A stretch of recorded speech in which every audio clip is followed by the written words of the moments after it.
sahabat kebenaran, kembali GBIA Grape dengan Facebook live streaming pada program Belilah Kebenaran dan Jangan Menjualnya. Hari ini Sabtu tanggal 31 Agustus 2019 merupakan episode yang kelima dengan topik cara keselamatan di Perjanjian Lama yang tidak Anda duga. Dan malam hari ini narasumber kita, saya perkenalkan Dr. Andrew Monroe Liao, sarjana kedokteran, Master Divinity, Master Teologia, Doktor Teologia. Dengan jabatan sehari-hari sebagai Purek Kemahasiswaan STT Grape International Theological Seminary dan juga sebagai salah satu gembala GBIA Grape di Sunter, Jakarta Utara.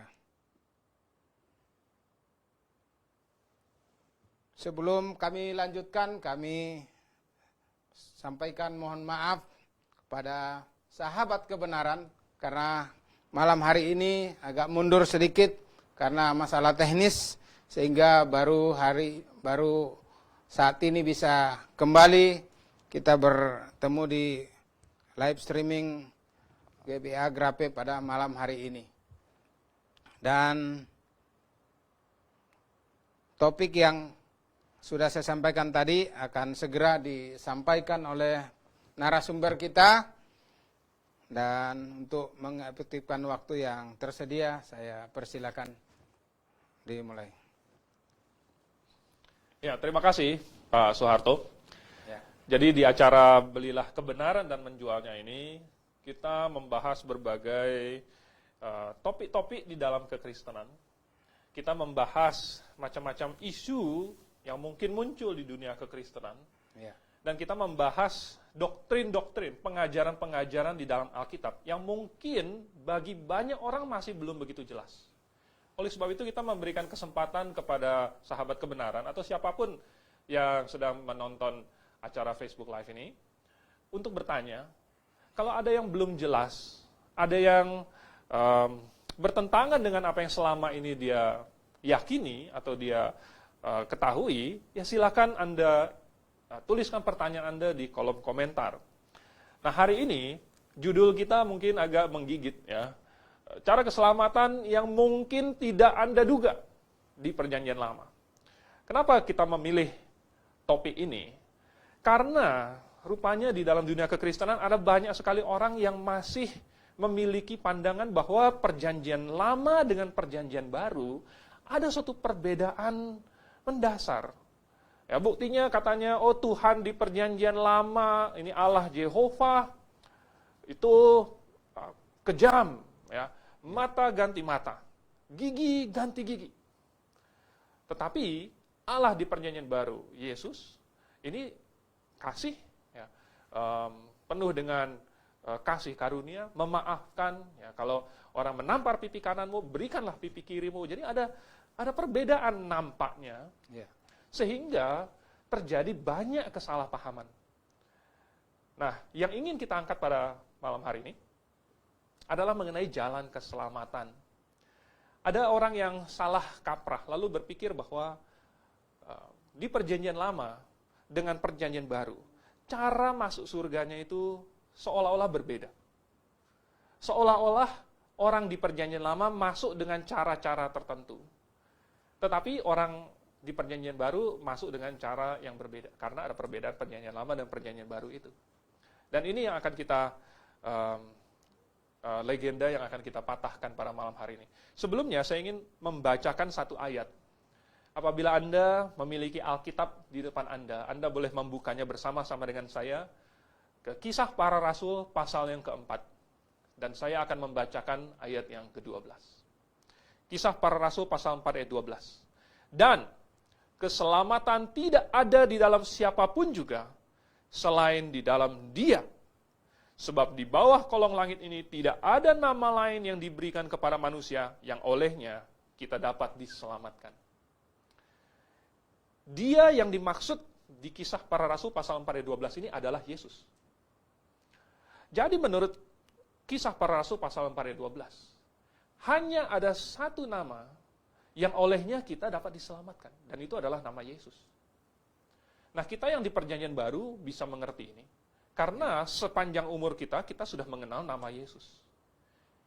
Tetapi pertanyaannya bagi orang Perjanjian Lama yang belum pernah mendengar nama Yesus, padahal katanya tidak ada nama lain yang diberikan yang olehnya manusia dapat diselamatkan, bagaimana dengan mereka yang belum mengenal nama Yesus?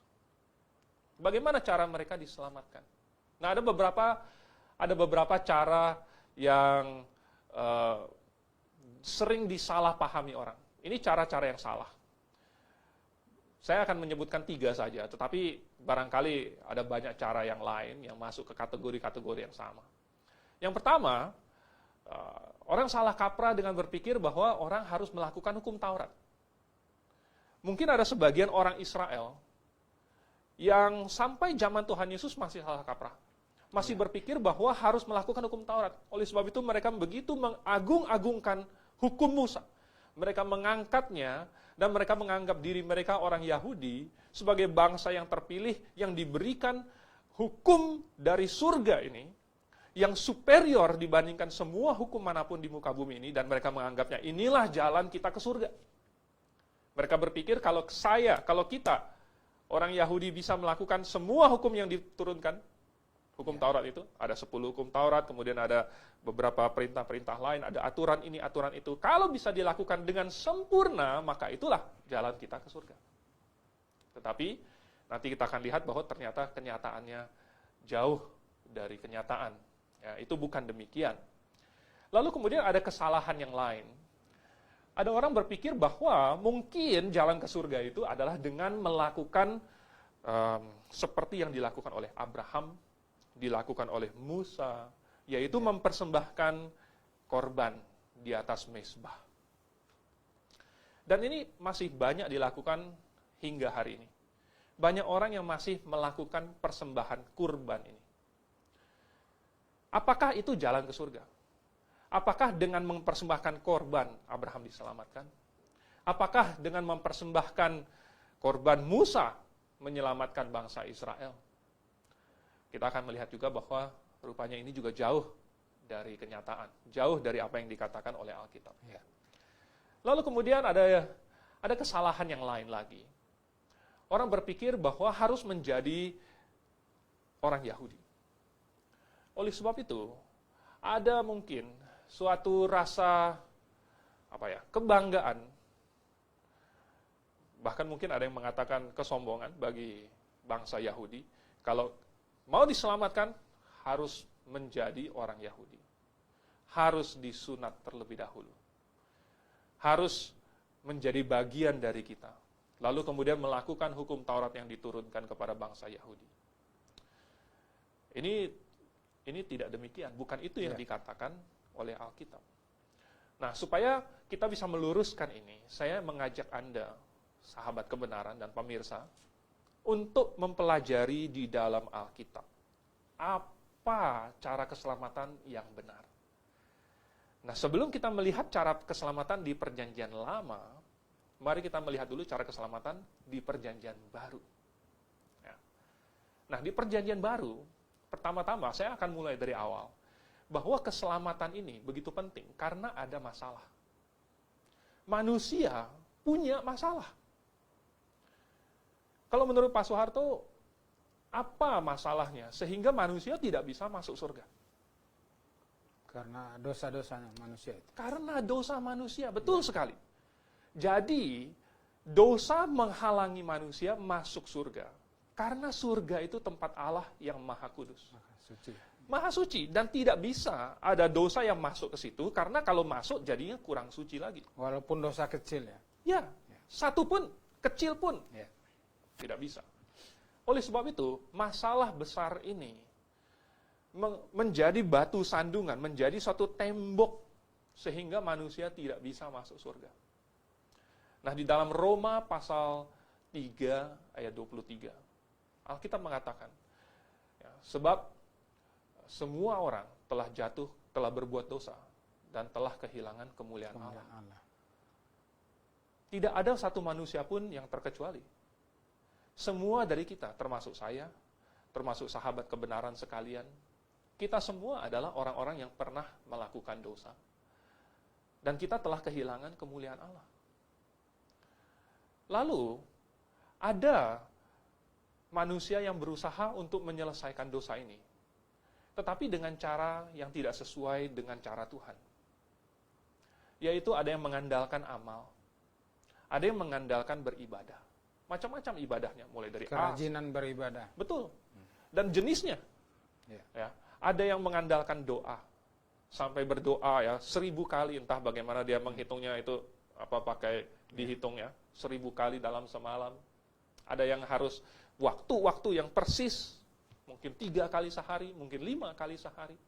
Ada macam-macam jenis ibadah. Ya. Ada yang mau mengosongkan dirinya dengan meditasi. Ada yang ingin menyucikan dirinya dengan bertapa mungkin. Ya. Jauh dari keramaian. Ya, tetapi kalau kita teliti secara logis, apakah cara-cara ini bisa menghilangkan dosa? Bisakah amal membuat Tuhan tiba-tiba lupa kepada dosa yang sudah kita lakukan? Tidak mungkin. Tidak bisa. Mungkinkah ibadah kita membuat Tuhan menutup mata terhadap apa yang dosa yang sudah pernah kita lakukan? Sahabat kebenaran sekalian, tidak mungkin. Ya. Alkitab tadi berkata, saya kutip di Roma pasal 3 ayat 23, bahwa kita telah kehilangan kemuliaan Allah. Kemuliaan Allah itu sudah hilang. Kita melakukan amal, tidak mengembalikan kemuliaan Allah itu kepada kita. Kita melakukan ibadah, tidak menambah kemuliaan Allah yang sudah hilang itu. Oleh sebab itu, masalah dosa ini sesungguhnya hanya bisa diselesaikan dengan satu cara. Dan ini cara yang sudah umum diketahui semua manusia. Yaitu bahwa dosa, kesalahan, hanya bisa diselesaikan apabila dijatuhi hukuman. Semua kesalahan ada hukumannya. Kalau tidak ada konsekuensinya, maka sebenarnya sama saja bukan kesalahan. Ya. Kalau Tuhan sudah memberikan hukum, peraturan, lalu dilanggar, maka orang yang melanggar itu harus dijatuhi hukuman. Nah, menurut Alkitab, hukumannya adalah dosa. Ya. Nah, manusia yang berusaha melakukan amal dan ibadah, ingin meningkatkan kekudusan dirinya lewat melakukan berbagai macam perintah ini dan itu pasti akan gagal. Contohnya, kita ada baca di dalam Alkitab ada satu golongan, yaitu golongan orang Farisi. Mereka luar biasa. Ya. Luar biasa sekali. Mereka melakukan hukum Taurat dengan begitu giat. Mereka memelihara hukum-hukum Tuhan dengan begitu teliti. Tetapi, di dalam Matius pasal 5 ayat 20, Tuhan Yesus menegur dan lalu berkata, kecuali jikalau apabila seseorang, coba saya bacakan. Di dalam Matius pasal 5, ya, Tuhan Yesus berkata begini, ya, jika hidup keagamaanmu tidak lebih benar daripada hidup keagamaan ahli-ahli Taurat dan orang Farisi, sesungguhnya kamu tidak akan masuk ke dalam kerajaan surga. Berarti semua perbuatan amal ibadah yang dilakukan oleh orang Farisi tidak berguna, tidak dapat mengantarkan dia ke surga. Harus ada cara yang lebih benar. Dan cara itu adalah apabila dosanya dihukumkan. Dan itulah mengapa Tuhan Yesus datang ke dunia, karena dia mau mati, dan ketika dia mati di atas kayu salib, itulah dia menggantikan semua manusia dihukum karena dosa.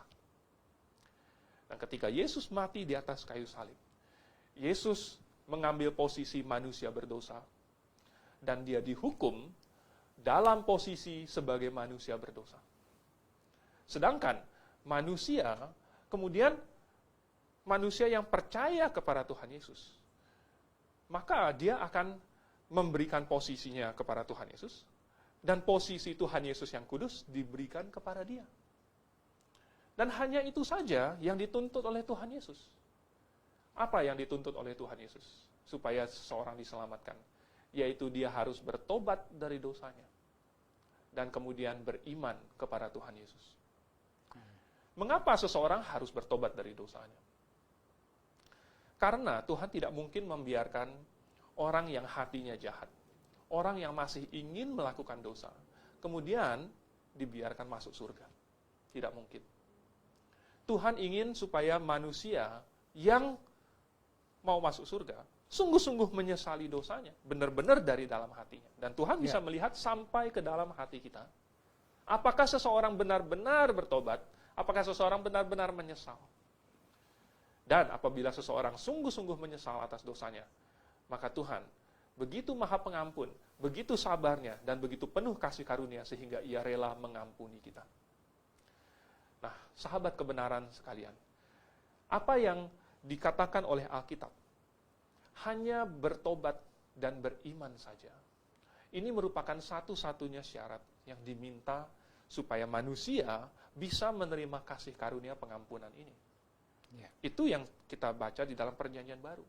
Oleh sebab itu, tidak ada cara lain untuk masuk surga, untuk diselamatkan, selain lewat Tuhan Yesus. Karena hanya Tuhan Yesuslah yang mati menggantikan manusia dihukum atas dosanya. Bukan nabi lain, bukan rasul yang lain, bukan manusia yang lain, hanya Yesus saja. Oleh sebab itu yang tadi saya katakan, yang tadi saya bacakan di Kisah Para Rasul pasal 4 ayat 12, tidak ada nama lain selain Dia, selain Yesus. Satu-satunya. Satu-satunya. Iya. Nah, itu di Perjanjian Baru. Mungkin sampai di sini kita bisa memeriksa hati kita masing-masing. Apakah saya sudah benar-benar bertobat dan beriman kepada Yesus saja, tanpa perlu kita tambahkan dengan amal atau ibadah. Bahkan tidak perlu kita tambahkan dengan baptisan, tidak perlu kita tambahkan dengan minum perjamuan, tetapi cukup hanya beriman saja. Nah, sekarang bagaimana kita masuk ke Perjanjian Lama? Sebelum ke Perjanjian Lama, mungkin saya potong sedikit. Bertobat itu mungkin harus disertai dengan buah-buah pertobatan. Betul. Jadi dari perubahan sikap tingkah laku yang banyak dosa menjadi berkurang, bahkan mungkin hilang dosanya. Betul. Ya. Jadi ada buah yang bisa dilihat. Betul. Itulah akibat, itulah efek dari pertobatan. Ya. Ya. Lalu kemudian karena berbarengan dengan pertobatan itu, Roh Kudus masuk ke dalam hati, maka ada perubahan dari dalam hati. Ya. Sehingga ada perubahan yang muncul keluar. Seperti itu. Kalau yang menyesal tadi, mengaku dosa dan menyesal, itulah dia menyesal bahwa karena dosanya Yesus dihukumkan di atas kayu salib, sehingga orang yang sudah bertobat dan percaya sungguh-sungguh ini disebut lahir baru. Betul. Dan salah satu ciri lahir baru peka dengan dosa, dia tidak mau lagi berbuat dosa. Betul. Karena penyesalan yang mendalam itu. Betul. Ya. Ya. Nah, sekarang kita masuk ke Perjanjian Lama. Apa yang Tuhan katakan di dalam Alkitab mengenai keselamatan lewat Perjanjian Lama? Di Perjanjian Lama maksud saya. Ya. Ternyata mungkin Anda kaget. Rupanya cara keselamatan di Perjanjian Lama dan Perjanjian Baru sama persis. Sama persis. Artinya orang yang di Perjanjian Baru diselamatkan dengan cara beriman kepada Yesus, orang di Perjanjian Lama diselamatkan juga harus beriman. Rupanya jalan keselamatan di Perjanjian Lama, Perjanjian Baru sama persis. Dan ini masuk akal.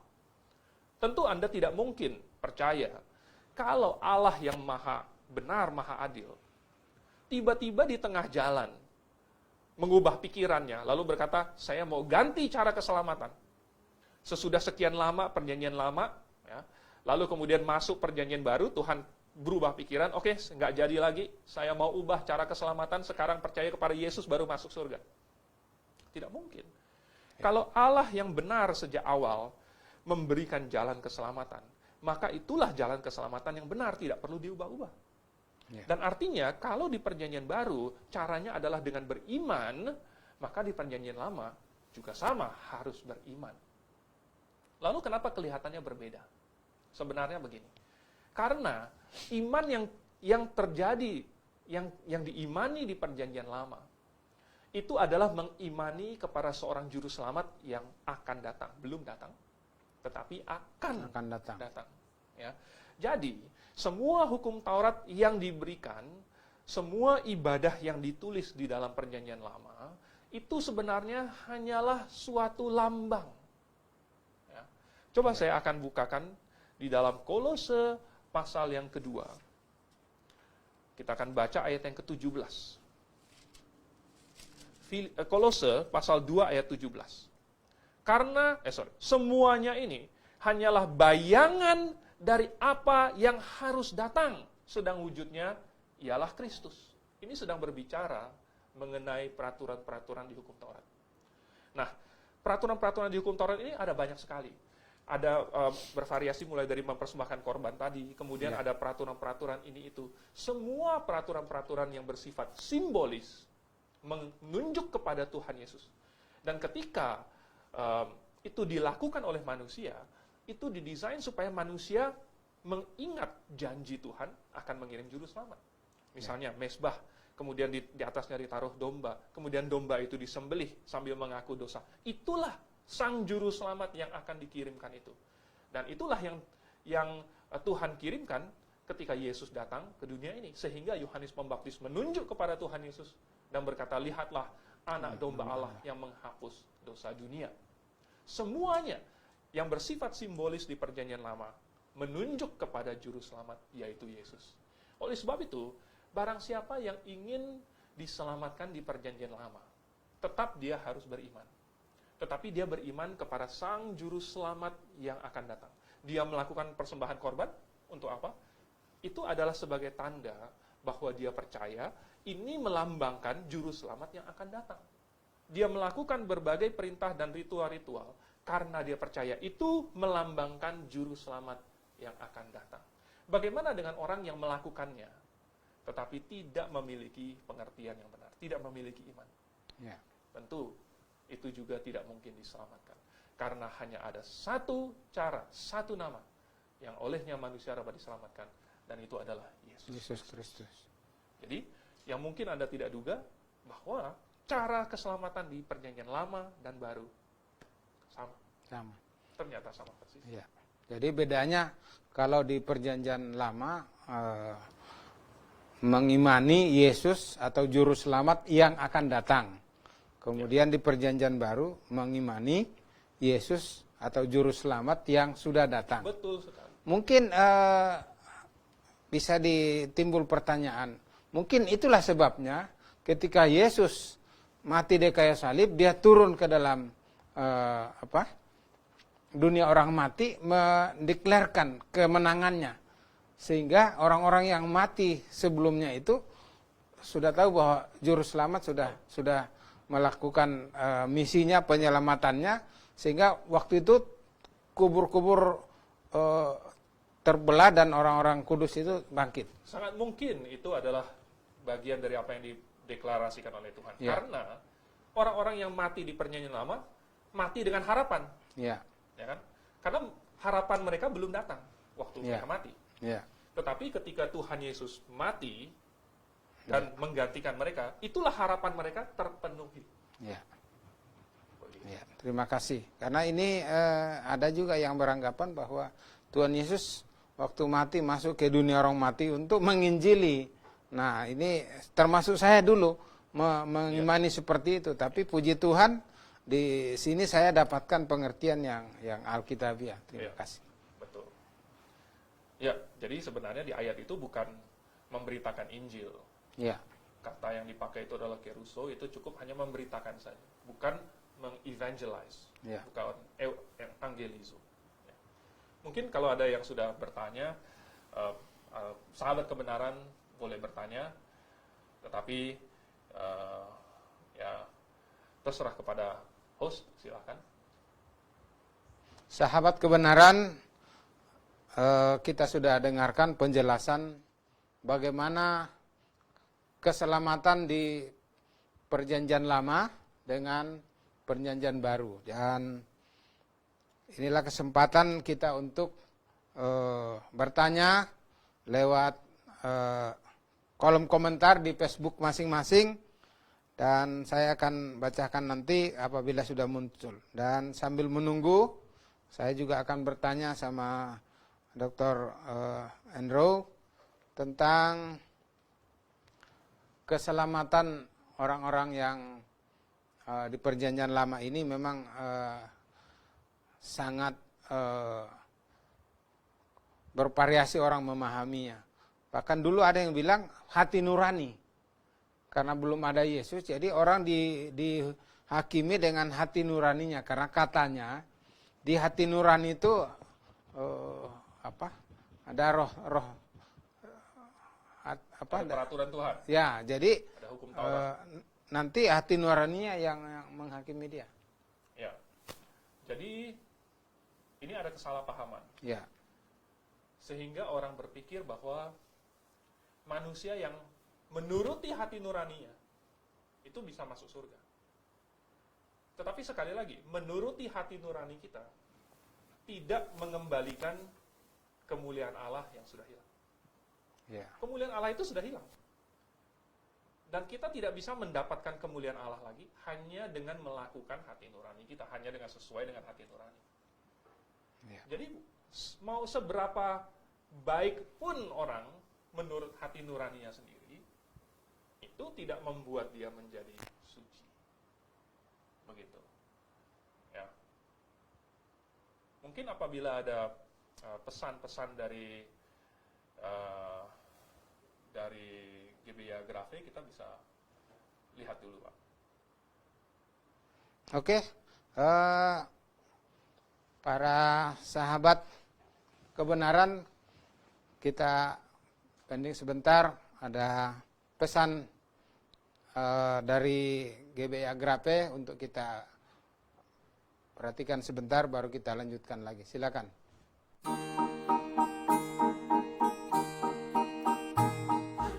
Grave International Theological Seminary kembali menghadirkan acara-acara spesial di akhir tahun 2019. Pada tanggal 9 November, seminar tentang keluarga oleh Dr. Suhento Liau. Pada tanggal 18 sampai 23 November akan ada Kongres Kristen Fundamentalis. Akan hadir kurang lebih 60 hamba Tuhan se-Indonesia dalam acara ini. Dan pada tanggal 8 Desember pukul 14 waktu Indonesia Barat, seminar kelahiran dan kematian Yesus Kristus. Yang menjadi pertanyaan, apakah benar Yesus Kristus lahir di bulan Desember? Atau kematian Yesus Kristus jatuh pada hari Jumat?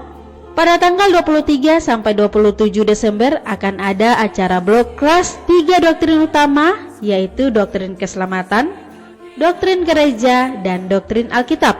Akhir-akhir ini banyak orang Kristen yang tidak mau mencari kebenaran Alkitab yang sesungguhnya. Ujilah pengajaran Anda, apakah sesuai dengan Alkitab? Jikalau Anda ragu dengan pengajaran Anda, Dr. Liau bersedia menjelaskan kepada Anda dari penciptaan, tampilnya Yohanes Pembaptis, hari pengangkatan, masa penganiayaan orang Yahudi, kerajaan 1000 tahun, pengadilan aras putih, hingga masuk ke kekekalan. Jangan lewatkan acara ini, tandai kalender Anda, atau tetap stay tune di Facebook GBI Agrave setiap hari Sabtu pukul 19 sampai 20 waktu Indonesia Barat. Untuk informasi hubungi 021 6471 4156 atau di 0813 1586 3518. Tuhan Yesus menyertai dan Maranatha.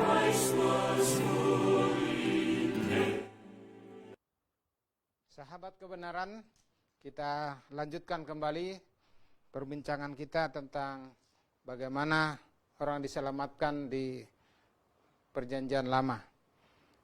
Sudah ada pertanyaan yang masuk. Bahkan di sini disebut penggemar terbaik dari Imade Sulandinata. Pertanyaannya, bisakah orang di luar bangsa Yahudi diselamatkan pada zaman Perjanjian Lama? Oke, terima kasih untuk pertanyaannya. Bisakah orang non-Yahudi diselamatkan di Perjanjian Lama? Ya. Jadi, dari apa yang kita baca di dalam Alkitab, Tuhan memberikan firman-Nya secara eksklusif kepada bangsa Yahudi. Ya. Jadi, peraturan-peraturan itu diberikan kepada orang Yahudi. Bahkan, yang didesain untuk memiliki semua ibadah-ibadah yang menunjuk kepada Sang Juru Selamat ada di bangsa Israel.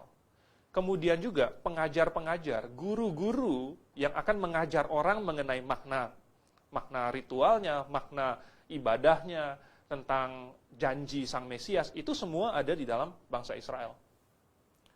Tetapi Tuhan memaksudkan bangsa Israel ini untuk jadi apa? Yaitu untuk jadi terang.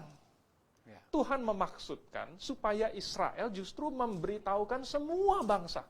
Tuhan memaksudkan supaya semua bangsa di dunia tahu tentang Juru Selamat lewat bangsa Israel. Jadi Tuhan bukan mau hanya menyelamatkan bangsa Israel. Tidak. Tuhan mau menyelamatkan semua bangsa. Semua bangsa. Oleh sebab itu, bisakah bangsa lain diselamatkan? Tentu bisa. Ya. Tentu bisa. Hanya saja mereka harus mengikuti aturan yang Tuhan sudah berikan kepada bangsa Israel. Ya. Begitu. Tetapi bisa diselamatkan atau tidak? Ya ternyata bisa. Ya. Terima kasih. Pertanyaan berikut dari sahabat kebenaran Sarina Hati Laya. Di dalam kitab Perjanjian Lama ada banyak sekali perintah dan ketetapan Tuhan untuk harus dilakukan selama-lamanya, termasuk yang berkaitan dengan ibadah simbolik. Padahal sekarang kita tidak melakukan itu lagi. Mohon tanggapannya. Iya. Terima kasih untuk pertanyaannya. Sayang tidak dispesifikasi perintah mana yang dimaksud yang harus dilakukan untuk selama-lamanya. Ya. Karena kita tahu bahwa perintah-perintah Tuhan itu sifatnya adalah benar. Ya. Oleh sebab itu wajar sekali kalau suatu perintah yang benar itu dilakukan terus-menerus. Ya. Wajar sekali, karena sesuatu yang Tuhan katakan sudah pasti benar. Hanya saja ada hal-hal yang sifatnya simbolis. Ya. Dan ingat fungsi dari simbol ini adalah, ya namanya juga simbolik. Berarti ada hakikatnya, benar nggak Pak? Ya. Kalau misalnya bangsa Indonesia disimbolkan dengan, misalnya salah satu lambang bangsa Indonesia adalah bendera merah putih. Ya. Bendera merah putih ini bukanlah bangsa Indonesia itu sendiri, tetapi hanyalah simbol, hanyalah lambang dari negara kita. Ya. Jadi, hal-hal simbolis di dalam Perjanjian Lama itu mensimbolkan hakikatnya, yaitu Kristus. Oleh sebab itu, ketika Kristus datang, maka simbol-simbol yang tadinya dipakai, kemudian akhirnya menemukan kegenapannya. Dan akhirnya sudah selesai fungsinya. Karena fungsi dari simbol-simbol itu adalah untuk menggambarkan sesuatu yang belum kelihatan, belum datang. Bagaimana kita bayangkan, Tuhan berikan peraturan tentang domba korban, Tuhan berikan peraturan tentang kemah suci, memberikan peraturan tentang keimamatan, semua itu menggambarkan Sang Juru Selamat, sehingga walaupun belum kita ketemu, belum datang Juru Selamat itu, tapi kita punya gambaran seperti apa. Nah, ketika datang yang wujud aslinya, maka fungsi menggambarkan yang belum kelihatan itu sudah selesai. Ya. Karena sudah kelihatan sekarang. Oleh sebab itu, hal-hal yang sifatnya simbolis di dalam Alkitab, maka otomatis selesai fungsinya ketika Yesus datang. Dan itulah yang Tuhan Yesus ajarkan. Tadi saya sudah baca di mana Kolose pasal 2 ayat 17 ya. Ya. Ayat sebelumnya ayat 16 saya bacakan. Karena itu janganlah kamu biarkan orang menghukum kamu mengenai makanan dan minuman, atau mengenai hari raya, bulan baru, ataupun hari Sabat. Nah, sahabat kebenaran sekalian, saya tahu bahwa ada orang yang beranggapan bahwa ada hari-hari tertentu yang harus dipelihara secara turun-temurun, secara selama-lamanya istilahnya. Ya. Tetapi Kolose 2 ayat 16 berkata jangan menghukum orang dan jangan biarkan kamu dihukum karena hari Sabat. Apa artinya? Artinya yang tadi disebutkan itu makanan tertentu yang haram, ya. Kemudian bulan-bulan raya, hari raya, bulan baru, hari Sabat, itu semua merupakan simbol dari bayangan dari apa yang harus datang, yaitu Kristus. Oleh sebab itu, perintah-perintah Tuhan yang sifatnya simbolis seperti hari raya Sabat itu tidak perlu lagi kita lakukan. Kenapa? Apakah berarti Tuhan berubah pikiran? Bukan. Tuhan dari awal memikirkan bahwa hari raya, makanan, minuman, dan lain sebagainya, semua yang simbolis itu memiliki tanggal kadaluarsa, memiliki jangka waktu, ya, memiliki fungsi yang terbatas. Oleh sebab itu, ketika fungsinya itu sudah selesai, maka otomatis tidak dipakai lagi. Kira-kira seperti itu. Terima kasih. Ya. Sebelum saya sampaikan pertanyaan berikutnya, pada sahabat kebenaran bisa mengisi kolom komentar yang ada di Facebook masing-masing bila ingin bertanya lebih lanjut atau lebih dalam lagi mengenai topik yang sedang kita bicarakan. Kemudian ada penggemar terbaik juga dari Pak Purba. Ada 2 penggemar terbaik, Pak? Ya. Jadi beberapa ini saya kurang tahu nih dari mana, tapi tertulis di sini. Jadi mungkin paling senang nonton ini sehingga dikategorikan ini. Dari Pak Purba mengatakan, selamat malam, tentang ibadah simbolik yang sederhana menyimbolkan sang juru selamat yang akan datang. Pertanyaannya, apa saja yang dilakukan oleh manusia-manusia yang hidup di zaman perjanjian lama? Apa saja yang dilakukan? Ya. Konteksnya apa nih? Maksudnya untuk keselamatan atau? Yang ibadah simbolik itu. Oh, ibadah simbolik. Apa Ya. selain domba itu yang di atas mezbah? Ya. Jadi kembali lagi ke jalan keselamatan di perjanjian baru, yaitu beriman kepada Tuhan Yesus. Maka di perjanjian lama harus sama. Nah, sekarang kita bertanya, apakah yang menyimbolkan Tuhan Yesus di perjanjian lama? Rupanya ada banyak sekali simbol di perjanjian lama yang menunjuk kepada Tuhan Yesus. Ya. Salah satunya adalah domba. Kenapa Tuhan pakai domba sebagai lambang? Karena domba ini sering dipakai untuk melambangkan manusia. Ya. Manusia itu seperti domba, ya, membutuhkan gembala. Manusia itu seperti domba yang mudah sakit, ya, dan mudah hilang, mudah tersesat kalau tidak ada gembalanya. Oleh sebab itu, ketika Tuhan Yesus menjadi manusia, maka dia menjadi domba, karena domba melambangkan manusia. Lalu kemudian ketika Tuhan Yesus mati di atas kayu salib, itu seperti domba itu dibunuh. Nah, itu melambangkan. Nah, kita harus melihat paralelismenya. Jadi, persembahan domba sama dengan kematian Tuhan Yesus. Lalu apa lagi? Misalnya keimamatan. Ya. Imam, apa itu imam? Imam adalah perantara. Seseorang yang diangkat oleh Tuhan untuk menjadi perantara antara Allah dengan manusia. Ya. Karena manusia berdosa, Allah suci tidak bisa berhubungan, maka Allah mengangkat seorang imam supaya imam inilah yang mewakili manusia berhubungan dengan Allah. Nah, sebenarnya siapa perantara kita? Yaitu Yesus. Hanya satu perantara kita, yaitu Yesus. Nah, di perjanjian lama, ini dilambangkan dengan imam. Oleh sebab itu, imam mempunyai tugas. Tugasnya apa? Macam-macam, antara lain, ya, melakukan ritual ibadah simbolik. Tetapi, salah satu tugas imam yang sangat penting adalah menggambarkan Yesus sendiri. Oleh sebab itu, imam harus menjaga kekudusan. Semua pakaiannya itu harus putih bersih, harus kudus. Dia memiliki atribut-atribut yang melambangkan sifat-sifat Yesus. Lalu pekerjaan-pekerjaan si imam, yaitu melakukan ibadah simbolik bagi seluruh umat. Itu semua melambangkan Tuhan Yesus mati bagi semua manusia. Ya. Jadi, yang dilakukan oleh orang-orang di Perjanjian Lama haruslah percaya bahwa semua yang mereka lakukan itu, itulah yang akan dilakukan oleh Sang Juru Selamat. Ya. Jadi, ketika mereka melihat gambarannya ini, mereka percaya inilah yang akan dilakukan Juru Selamat bagi saya. Cukup iman sesederhana itu saja sudah dianggap sebagai iman, dan itu sudah membenarkan orang itu.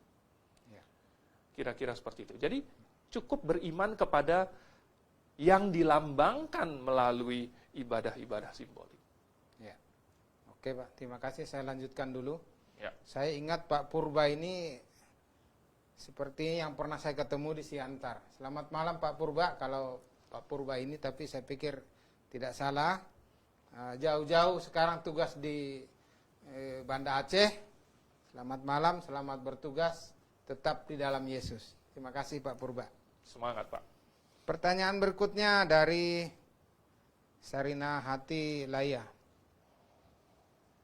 Di Keluaran 27 ayat 21. Di dalam kemah pertemuan di depan tabir yang menutupi tabut hukum, haruslah Harun dan anak-anaknya mengaturnya dari pagi sampai pagi, dari petang sampai pagi, di hadapan Tuhan. Itulah suatu ketetapan, dan seterusnya. Ini bicara tentang persembahan secara simbolik juga. Ya. Mungkin perlu dikasih komentar Oke. tentang ini. Silakan. Ya, jadi terima kasih sudah mengklarifikasi. Bagus sekali karena sudah diklarifikasi. Kita tahu apa yang harus dijawab. Kita perhatikan, jangan sampai salah kurang membaca, katanya untuk selama-lamanya bagi orang Israel turun-temurun. Ya. Bagi orang Israel turun-temurun. Artinya ini adalah peraturan yang diberikan kepada orang Israel. Ya. Ya. Kita harus mengerti bahwa ketika Tuhan mendirikan suatu bangsa, yaitu bangsa Israel, bangsa ini Tuhan desain untuk menjadi tiang penopang dan dasar kebenaran. Sehingga semua orang yang mau melihat kebenaran, mau mencari kebenaran, mau bertemu, mau tahu di mana kebenaran dan apa itu kebenaran, mereka melihat kepada bangsa Israel. Maka Tuhan mendesainnya supaya keseluruhan bangsa itu memancarkan kebenaran ini. Ya. Yaitu janji akan juru selamat. Nah, ketika Tuhan mendesainnya, Tuhan ada memberikan peraturan-peraturan yang sifatnya rohani. Peraturan-peraturan rohani misalnya apa? Misalnya, jangan ada padamu Allah lain di hadapanku. Ya. Ya. Ini rohani. Tetapi, karena ini bersifat nasional, maka Tuhan istilahnya menganyam peraturan-peraturan rohani ini ke dalam peraturan-peraturan sipilnya. Ya. Sehingga ini menjadi suatu sacral society di mana semua citizen, warga negara bangsa Yahudi, bangsa Israel, itu kalau mereka mau melakukan, ketika mereka melakukan hukum Taurat, itu sama dengan mereka melakukan hukum Israel. Ya. Ya, undang-undang dasarnya Israel. Jadi itu sudah digabung menjadi satu.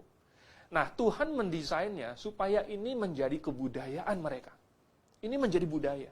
Itulah sebabnya di dalam kitab Keluaran, di dalam kitab Ulangan, Musa memerintahkan supaya bangsa Israel mengajarkan ini kepada anak-anak mereka turun-temurun. Turun-temurun. Ya. Karena apa? Ini menjadi budaya yang dipelihara oleh bangsa Israel. Supaya sepanjang generasi yang akan datang, bangsa-bangsa yang lain mau mencari kebenaran, melihat bangsa Israel. Dan itu terpelihara. Nah, jadi ini yang harus dipelihara selama-lamanya, ya, bagi orang Israel turun-temurun adalah dengan tujuan supaya ibadah simbolik dan tujuannya terpelihara. Ya. Lambang wujud hakikatnya terpelihara.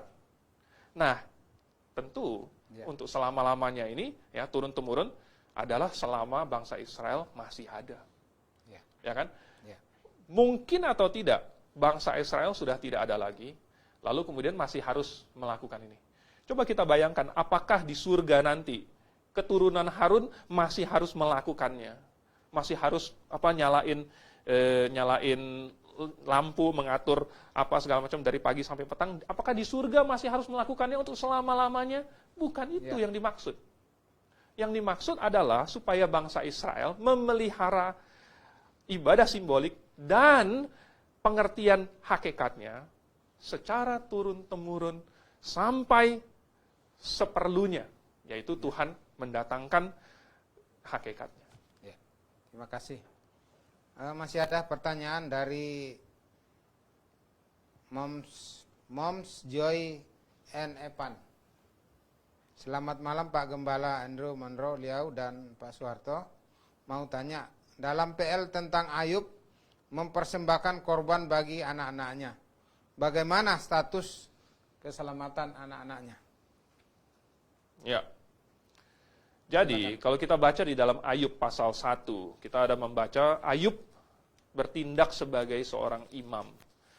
Dan ketika dia bertindak sebagai seorang imam, dia mempersembahkan korban bagi anggota keluarganya. Zaman itu, ayah yang berfungsi sebagai imam. Zaman itu. Ya. Dan kemudian, sama seperti semua orang-orang di zaman itu, misalnya Abraham juga mempersembahkan korban. Ya. Ishak, Yakub juga mempersembahkan korban.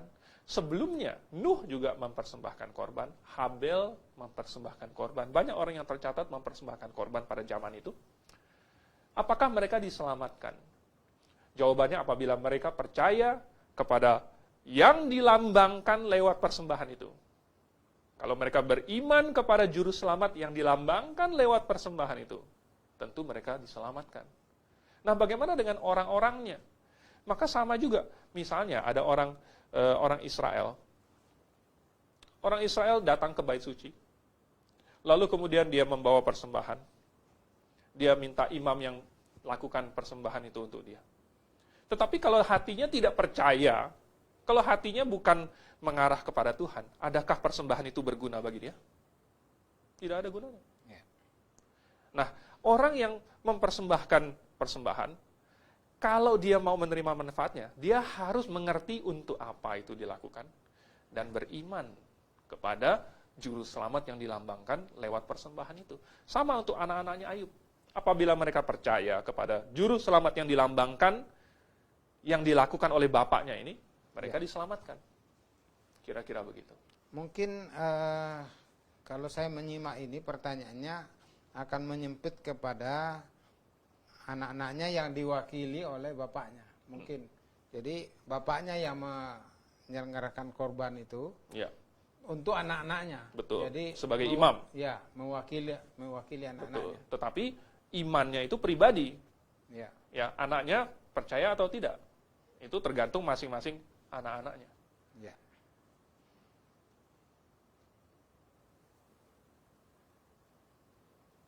Sambil menunggu yang lain mengirim pertanyaan, saya mau bertanya juga, Pak. Ya, silakan, Pak. Tentang persembahan Kain dan Habel. Apakah ini ada kaitannya dengan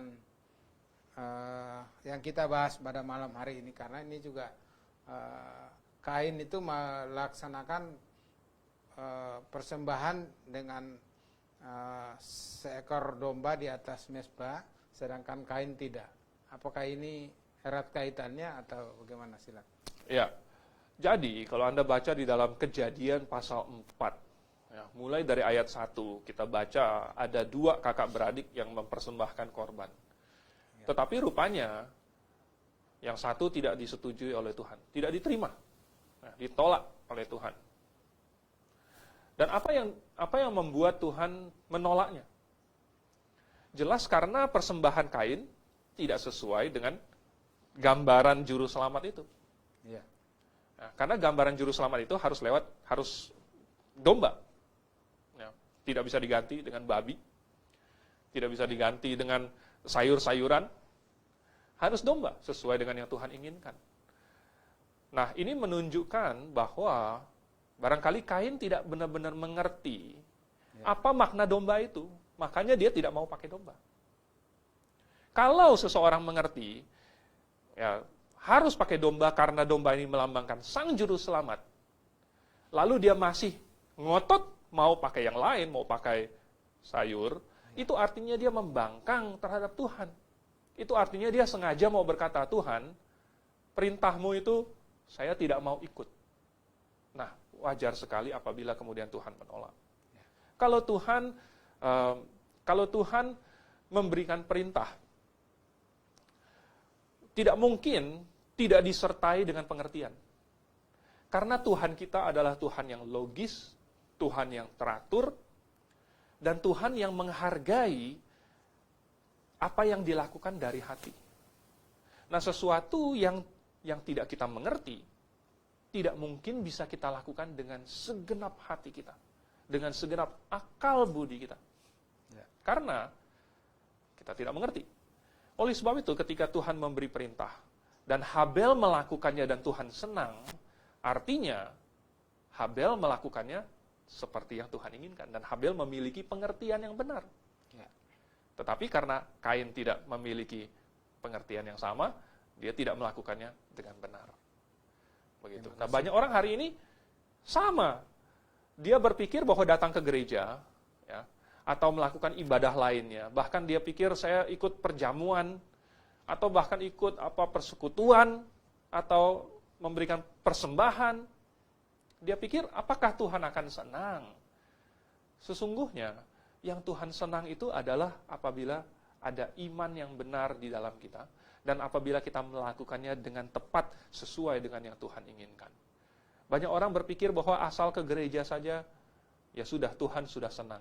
Tetapi kalau bukan gereja yang sesuai dengan Alkitab, saya katakan, itu tidak menyenangkan hati Tuhan. Orang sembarangan saja melakukan pelayanan. Kalau bukan pelayanan yang sesuai dengan firman Tuhan, saya katakan, Tuhan tidak senang. Oleh sebab itu, pengertian yang kita dapatkan di perjanjian baru maupun perjanjian lama, ini barulah kita terapkan ke dalam setiap tindakan hidup kita, supaya tindakan kita itu sesuai dengan firman Tuhan dan Tuhan senang. Ya. Nah, masih ada waktu bagi sahabat kebenaran yang masih ingin bertanya, silakan menulis di kolom komentar di Facebook masing-masing. Ya. Kemudian terkait dengan persembahan Kain dan Habel tadi, saya mau teringat sedikit. Kalau di kampung saya dulu, habis potong padi itu orang datang mempersembahkan hasil panennya masing-masing. Sehingga ada yang bertanya waktu itu, diskusikan dengan kami bahwa, ya kenapa dipersalahkan Kain ini? Dan memang dia profesinya sebagai petani, dan itulah hasil yang dia peroleh dari profesinya itu, sehingga kenapa harus dipersalahkan? Sehingga saya bersyukur sekali di sini saya dapatkan pengertian yang benar, yang lebih alkitabiah, bahwa ini bukan konteks pengucapan syukur. Betul. Ini konteksnya persembahan untuk penghapus dosa. Korban penghapusan dosa. Betul. Bukan ucapan syukur. Betul. Jadi puji Tuhan, saya dapatkan pengertian yang lebih baik, dan ya bisa saya mengerti. Bahkan lucu lagi, saya sekolah minggu dulu, guru sekolah minggu saya bilang, itu persembahan Kain ditolak karena asapnya itu tidak lurus ke atas. Waduh, saya ketawa sekali kalau saya ingat itu. Itu guru sekolah minggu saya bilang gitu. Iya, iya. Nah, ya. Jadi puji Tuhan, kita bisa dapatkan wawasan rohani yang lebih baik, pengertian yang benar. Masih ada waktu lagi, masih bisa kita ada bertanya 1-2 orang lagi. Persilakan. Sambil menunggu ada yang bertanya, saya tegaskan lagi bahwa program GBI Agrape ini salah satu metode lewat Facebook, karena misi dari GBI Agrape adalah untuk membagikan kebenaran firman Tuhan dengan seluas-luasnya sehingga makin banyak orang cinta kebenaran. Karena kalau kita beriman dengan pengertian yang benar, itulah yang diharapkan Tuhan. Kita tidak bisa ikut-ikutan. Jadi apa yang kita imani itu harus betul kita mengerti dengan benar. Sehingga kita beriman dengan pengertian yang benar dari Alkitab ini. Betul sekali. Nah, sangat disayangkan kalau ada orang yang penting saya ke gereja, yang penting saya ada di sana, sehingga membuat orang itu tidak cinta kebenaran. Yang penting ke gereja, yang penting Kristen, yang penting jalan. Ya itu yang saya senang di sini, bersyukur karena dapat pengertian yang lebih. Oh, masih ada satu pertanyaan dari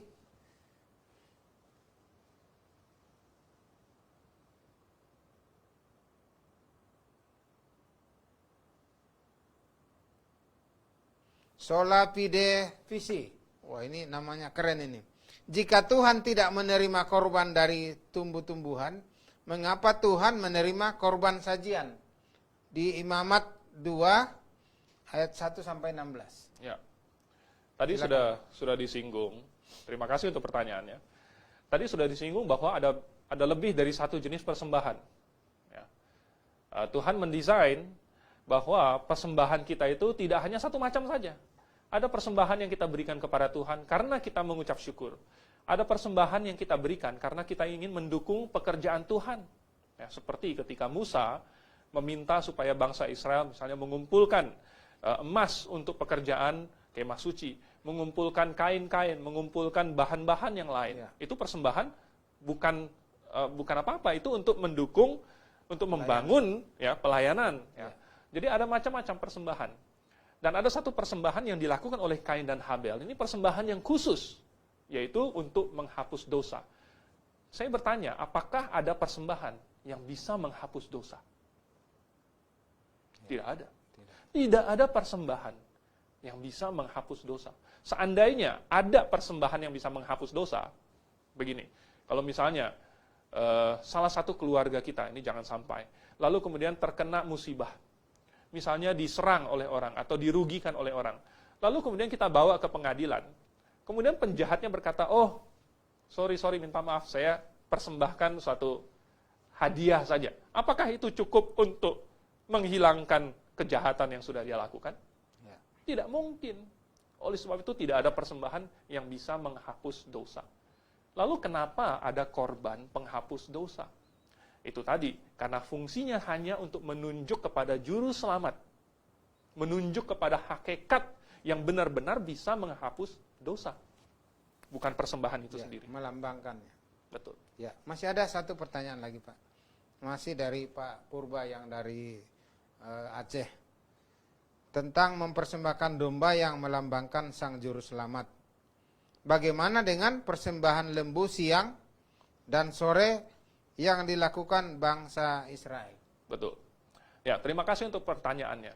Sekali lagi, ini adalah sistem yang Tuhan buat untuk suatu bangsa. Jadi sudah secara nasional. Awalnya belum Tuhan bikin satu bangsa. Ya. Tuhan bikin yang sederhana. Tuhan bikin yang semua orang bisa lakukan, yaitu seekor domba saja. Tetapi kemudian Tuhan mengekspansinya sehingga cocok untuk dilakukan oleh suatu bangsa, bukan satu keluarga lagi. Ketika ini dilakukan oleh suatu bangsa, maka sekarang ada rentang sosial ekonomi, mulai dari yang miskin sekali, sampai yang kaya sekali. Ya kan? Sehingga Tuhan membuat peraturan, kalau yang miskin sekali, cukup memberikan burung tekukur. Ya, dan itu untuk mengakomodasi orang-orang tertentu. Lalu yang katanya harus ada lembu untuk pagi, siang, sore itu merupakan persembahan yang dilakukan secara nasional.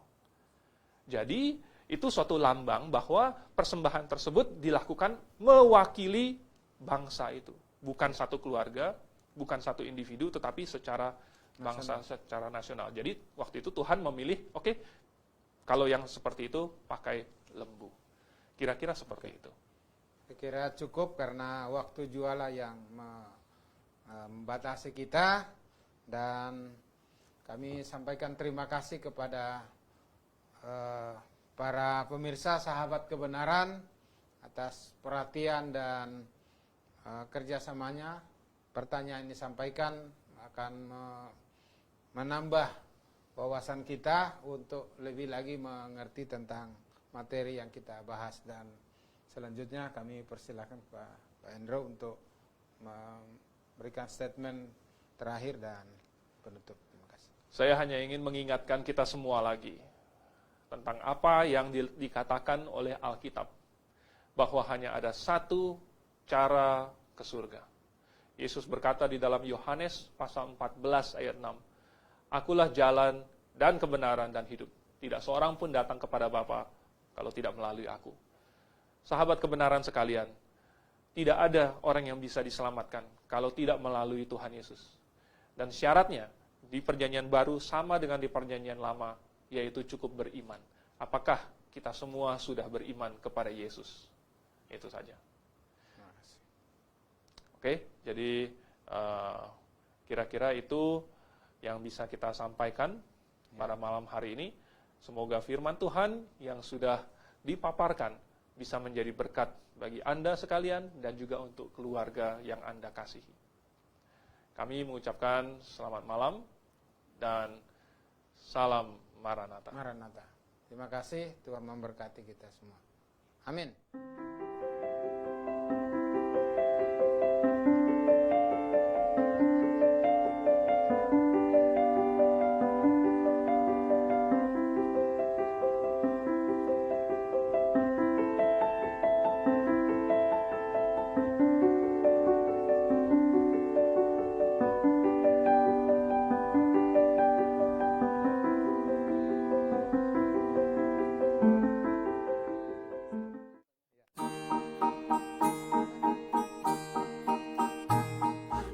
Grafe International Theological Seminary kembali menghadirkan acara-acara spesial di akhir tahun 2019. Pada tanggal 9 November, seminar tentang keluarga oleh Dr. Suhento Liau. Pada tanggal 18 sampai 23 November akan ada Kongres Kristen Fundamentalis. Akan hadir kurang lebih 60 hamba Tuhan se-Indonesia dalam acara ini. Dan pada tanggal 8 Desember pukul 14 waktu Indonesia Barat, seminar kelahiran dan kematian Yesus Kristus. Yang menjadi pertanyaan, apakah benar Yesus Kristus lahir di bulan Desember? Atau kematian Yesus Kristus jatuh pada hari Jumat? Pada tanggal 23 sampai 27 Desember akan ada acara blok kelas 3 doktrin utama, yaitu doktrin keselamatan, doktrin gereja, dan doktrin Alkitab. Akhir-akhir ini banyak orang Kristen yang tidak mau mencari kebenaran Alkitab yang sesungguhnya. Ujilah pengajaran Anda, apakah sesuai dengan Alkitab? Jikalau Anda ragu dengan pengajaran Anda, Dr. Liau bersedia menjelaskan kepada Anda dari penciptaan, tampilnya Yohanes Pembaptis, hari pengangkatan, masa penganiayaan orang Yahudi, kerajaan 1000 tahun, pengadilan aras putih, hingga masuk ke kekekalan. Jangan lewatkan acara ini, tandai kalender Anda, atau tetap stay tune di Facebook GBA Grafe setiap hari Sabtu pukul 19 sampai 20 waktu Indonesia Barat. Untuk informasi hubungi 021 6471 4156 atau di 0813 1586 3518. Tuhan Yesus menyertai dan Maranatha.